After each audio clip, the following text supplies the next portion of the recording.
Now we can. Hey there. I Hey. think this is working now. Hey, sorry. It's okay.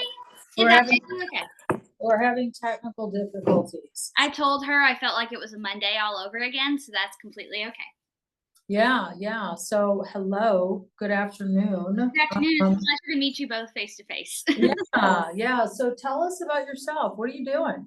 So I am a Troy student here in Montgomery, Alabama, and I am in the nursing major. So I will be graduating in 2027 with my ASN in nursing, hoping to be a pediatric nurse, hoping to go back eventually for my master's so I can be a nurse practitioner. Really want to work with kids. Seems like that's just my calling. But I was actually diagnosed with juvenile idiopathic arthritis when I was 4 years old. And that's kind of been my story, as I have been a patient with arthritis since 2004, and I've kind of gone through all the things that looks like that from a patient side. And I've also been able to work in healthcare as a CNA on a major level 2 trauma center here in Alabama, and kind of seen that side of healthcare. And just healthcare and advocacy is just really broken, and I just wanted to be able to talk about that today from both sides. Amazing. Wow. That's like, when you have a chronic disease, especially a pediatric chronic disease, changes who you are. And it changes your family, or it's a family disease. It affects, your parents and your siblings, and because everybody just heart breaks for the stuff you have to go through. Yeah. So what are you stable now? Have you been stable for a long time? Where are you at in your health? Actually, just recently got stable. I'm currently taking Rinvoq. That seems to be our drug of choice right now that's working the best. I was one of those kids that did the experimental treatments. I actually had arthritis in my TMJ joint. You'll have to forgive the puppy. She's going nuts. I had arthritis in my TMJ, and it got to the point where it actually destroyed my jaw joint completely. The entire right side of my jaw had completely filled in with bone, and I could not open my mouth. I couldn't eat. I couldn't function. And so at age 18, I actually had a double jaw joint replacement, and that was after failed steroid injections, and they actually injected Remicade into my joint as an experimental treatment just to try to keep this thing under control. And it was rough in my teenage years, just going back and forth. And of course, with that kind of surgery, hold on one second. All good. Which reminds me of Brandy. Yeah. Brandy, who used to work here, and she was been on Humira since she was 18 months old. Or that one little girl that was getting cortisone injections and said, I got a needle stuck in my knee. Yeah. I said, Dr. Rock has to meet you. Sorry about that. That's okay. That's all right. So I had the experimental treatment in my teens where we did the Remicade injections and the steroid injections, and finally had to do the joint replacement. And after that joint replacement, where we got my active disease and my jaw calmed down, the Rinvoq really seemed to cover the rest of me systemically. But we have found through my pediatric and adult rheumatologist here in Alabama, a medication works for about 2 to 2.5 years, and then my body grows immune. The best medication I ever took was Enbrel. I loved Enbrel. It worked so well. But after about 2.5 years, it stopped working, and I was in constant flares. I was having to take prednisone all the time, and it was not working for me. So currently Rinvoq has been our best friend, and we're just keeping our fingers crossed that it works as long as it can. Yeah, well, that's an amazing story. And when you live with stuff like this, you're living life of non-medical switches. Like this is what we do all day. Because the pharmacy benefit managers and the insurance companies, they don't give a rat's behind about clinical efficacy.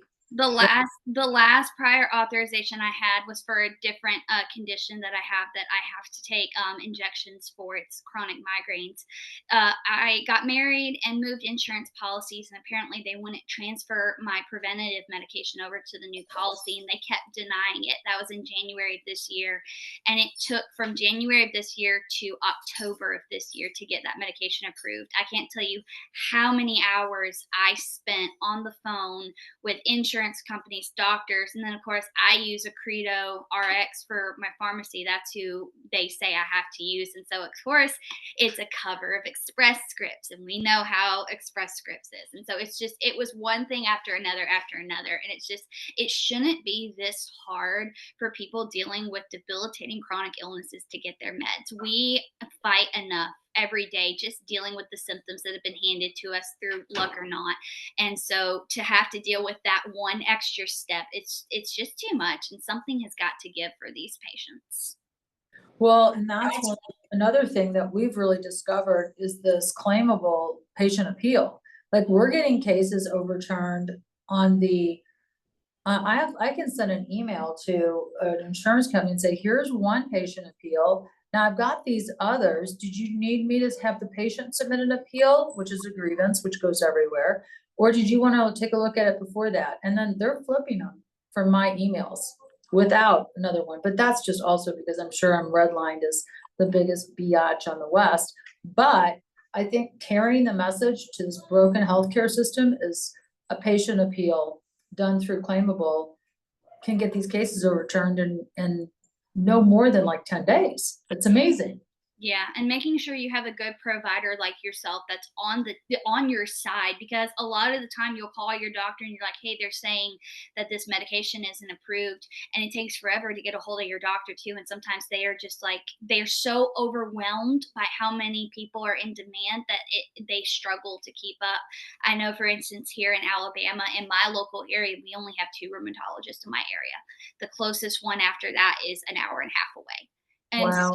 And it's actually a husband and wife duo that are at this one clinic, and they're amazing, but their wait list is 9 to 12 months long, and Wow. it's just insane. There's so much, just the healthcare system as a whole is broken, and something's got to change. Yeah. Yeah. So what do you think? What do you think the fix is? I honestly wouldn't be able to tell you what the fix is because I haven't had enough experience on that side of what the fix is. But I can tell you, as a patient, having a way to have more direct access and control over our healthcare, I think is going to be huge. Like, when your insurance company demands that you use a certain pharmacy, why do I have to use that pharmacy? Maybe I've had bad experiences with them. Maybe they're more expensive. I know for me, my Rinvoq is $250 out of pocket. And if it wasn't, What? yeah, my Rinvoq cost me $250 out of pocket. The one before that, I was taking Cimzia. Cimzia was $1,250 out of pocket with my insurance plan. Insurance plans need to be better. We need to have cheaper drugs overall, and you need to have more access for people to actually choose what their healthcare looks like. And I felt like if we had a combination of those three, that could really help a lot. But yeah, it's ridiculous. I am a 24-year-old college student I'm barely making ends meet, and I'm having to pay ridiculous out-of-pocket prices for these medications, and I'm having to go on assistance programs just so I can get out of bed in the morning and do my job. If I didn't have this medicine, I remember my first flare when I was 4 years old, my leg got to the size of a grapefruit. I could not move my knee at 4 years old, and I was on the floor crawling and crying to my dad that my knee hurt and I couldn't do anything. And now we've gone so many years and we've had so many improvements in treatment options, but they are not sustainable because of the cost. And that's because of the pharmacy benefit managers and the insurance companies. And I think what patients want is direct access to their physician's offices. And the physicians are getting paid less and less every year while our costs are skyrocketing. And I think direct access means direct pay. Somehow we have to get the employers to directly pay the physicians doing the work and the pharmacists doing the work, not necessarily of the pharmacy benefit. Having a third party in the middle absolutely makes no sense, and it makes things so much more complicated. If we just remove that third party out of the middle altogether, and then when you try to remove the third party, if it's even an option, they create so many hoops for you to jump through just to be able to get that third party out of the way completely. And it's like everything's hidden. They don't want you to know the key phrases to say or what to do to get that taken care of. And it's so almost manipulative, and it's really unfortunate. Well, and I think that's why education is so important, is so that when you are navigating the insurance, you're confident and you're not going to get navigated off the phone. You have to stay on the phone, ask your direct questions, because they're going to find whatever loophole to get you off the phone that they can. And I found this last time, I was like, I didn't appreciate the answer I was given. We never got your prior authorization. It's still not showing up in our system. And that's an answer I get all the time is we haven't received documentation. We haven't received documentation. And even when you try to escalate, can I speak to a supervisor? Can I get to someone as a patient? You really can't get past that first call rep because they're like, well, there's nothing that they're going to tell you that it's different than what I'm telling you. We don't have the information, so we can't help you. And so it's really hard as a patient to get that escalated unless you're going through your doctor's office and having your office escalate that for you. It feels like they almost have more respect or a fear for the doctor's office versus a patient, and it shouldn't be that way.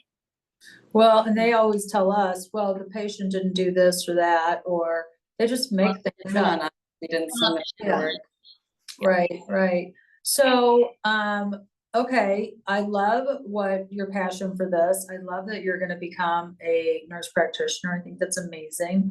Now maybe you could also run for Senate because that's I what, that's I where the real have change I comes. have a little bit of experience with the Arthritis Foundation as a whole. Back in 2009 and 2010, I was actually the junior honorary spokesperson for the National Alabama Arthritis Foundation.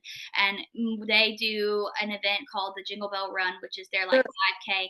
I was their speaker for that event and actually was able to raise $100,000 in 2 years for them as a 10-year-old. So Wow. I guess what I'm trying to communicate to people is don't let anyone belittle you and say that you're not smart enough or you don't have enough push just because you're not a doctor or you're not someone in power. You as a patient have rights and you can advocate for yourself, and they need to listen to you. Me as a 10-year-old, I was going out there and giving a 5-minute long speech, and I was being handed $50 bills in order to figure out how to create medicine and find a cure for this disease. There's so much power that you have. You just have to find the right avenue in order to use it. Yeah, yeah. I think that we need to connect her with Boris because I think my colleague who is the CEO of Claimable, he wants to put his solution in the hands of patients. I mean, the physicians are completely overwhelmed. Yes. We have 24 staff to support one MD. Like it's unheard of. Nobody has this much staff, but we have that much staff because we have that many problems with insurance companies. Yep, exactly. And I work in the hospital, and so I see the more acute side of things. And you would be shocked at how many patients come into the hospital with an issue that could have been prevented if their doctor had more time to spend with them instead of having to deal with this insurance crap. So many diabetics come in ketoacidosis DKA because they don't have their insulin because they can't afford it, or their prior authorization for their insulin's getting denied, and then they end up in the ER in the ICU having to receive higher level of care because we just it's just a failing system. It really, really is broken, really broken.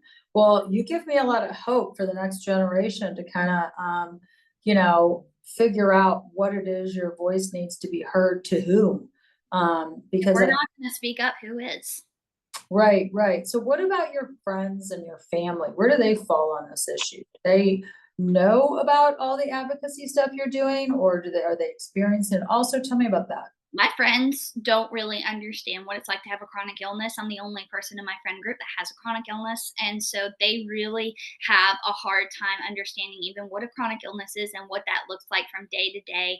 I've told people I wish I could video just a week in my life and just show people how much energy it takes just to get through what it looks like to be in a chronic illness.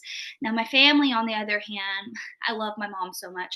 My mom was my advocate growing up as a kid. If I didn't have my mom, I would not be here, and I can say that with full confidence. She was on the phone with insurance companies fighting tooth and nail, making sure I got what I needed and making sure that I was in the right programs, I was getting to the right doctor's appointments. She would drive me 2 hours away for infusions every month. With my jaw surgery, I had to have braces on. And of course, insurance is saying that braces are a cosmetic, they're not a medical necessity, Of even though course. the oral surgeon is saying that he needs braces to do the surgery. It took her 6 years on the phone with insurance companies and my orthodontist. My orthodontist was great, but the insurance company to approve that this was a medically necessary thing for them to cover. And then we got back pay for it. But like I said, it took her 6 years of being on the phone and advocating and fighting for me in order to get something that should have been covered without question covered. And so my family absolutely understands what I'm going through because they were right there with me, and they were the ones who actually taught me how to advocate for myself. My mom is my champion. I love her so much. I would not be able to do it without her, and I wouldn't have the tools I needed without her. But like I said, unless your family is like actively involved with helping you, sometimes even my spouse, I'm married, sometimes even my spouse doesn't understand. He's like, why aren't they approving your medicine? Why can't you just go pick it up? Well, they haven't approved the prior authorization. Okay, why can't you call and get the paperwork sent? I've already sent the paperwork. Well, why can't we call and just tell them to move it? There's not much you can do from that side aside from just calling and getting the same answer over and over again. And for my spouse, it was so frustrating because I kept going to the ER with different issues. He's like, we shouldn't be in this position. And Right. so, like, it's hard for him to figure out. He feels so helpless seeing me hurt and in pain and not being able to fix it. And then you get angry after a certain point of just being tossed around. It doesn't feel like we're a person, it feels like we're a name and a number. And that's not okay either. Right. So, yeah. So are you on his insurance, on his employee? I am. So I worked at the level 2 trauma center hospital, and I had my insurance through them. It was still cruddy. It's Blue Cross Blue Shield. We all love Blue Cross Blue Shield. And so I was on Blue Cross Blue Shield through my employer, and then he had it through his employer. And so that's where all of my outrageous deductibles have come from, and all these prior authorizations that need approval. And so it's just, yeah, we really don't like Blue Cross Blue Shield. And I know I'm in Alabama and you guys are in another state, but I feel like Blue Cross Blue Shield as a whole is just, it's not right. Well, they're all pretty terrible. I actually had tweeted out something to my NEMIS, which is Blue Cross Blue Shield of Illinois, and they had the audacity to have in their mission statement, I don't even know how to find that, something like they're with patients till death do us part, or I mean, it was crazy. That's not okay. How about you help us get the care we need so we don't have to go through that? How about y'all are middlemen, Blue Cross Blue Shield, and they're doing none of the work. They're doing none of the healthcare. They're making zero products. They're literally driving patients crazy and physicians crazy. Here's Jerome. Hi, puppy. You're so cute. He makes everything all better. Dogs make everything better. So how do we reach the 24-year-olds with chronic conditions? What you guys are doing right now has been an amazing start, because that's how y'all reached me, was through TikTok. And I know the US is going through some issues with TikToks. God forbid, we'll see what happens out with that. But that's how I actually found you guys. I found Claudia, and that's how I was able to get on y'all's podcast. Is I came across a video of her on the phone fighting with an insurance company. And I was like, oh my goodness, this is what I was dealing with. Because the week before, I had posted a video on my TikTok saying that something had to give with insurance because I was still fighting for my prior authorization and I was not doing okay. And so I think the TikTok algorithm really brought us together. And I think that that's so cool that you guys are using social media to outreach to people, to show them that this industry is so corrupt and how they can navigate a corrupt system. And I think that you guys are doing an amazing job. So I would continue to say, reach out on social media. That seems to be where a lot of people my age are. And I'm sure you've had some people in your clinic. Encourage them to make phone calls to their senators, to write their stories down, to go and just share their story. So many times people underestimate the value of their personal testimony with a disease, because when you hear someone say, I'm 24, I'm in college, and this is affecting me, some people will stop and say, hold on, I thought that was an old person's disease. I literally cannot tell you how many times I told someone that I was diagnosed at 4 years old, and they're like, well, you were so young. No, kids as young as, I think it was either 9 months old or 16 months old, can be diagnosed with this disease. It is not just your grandmother's arthritis. This is something that affects everybody, and it doesn't get enough attention. Yeah, well, those are all excellent points. And I know that we're resonating somewhere, because Claudia has picked up 43,000 followers, 44,000 followers. You're doing something right. You know, and we're just this little bitty office in St. Louis, Missouri, that is somehow underneath the skin of all these insurance companies, because we're getting cease and desist letters. Like, that's really? awesome. Good for you. It just becomes a slide in our advocacy slideshow. Y'all just this week on TikTok got like a violation for something stupid. Yeah. Like, Right. it's like no one wants the truth to get out. And there's the saying, the truth will set you free. And so y'all just need to continue speaking and showing us how corrupt this is and what we can do from our end, at least, to fix Yeah. this out.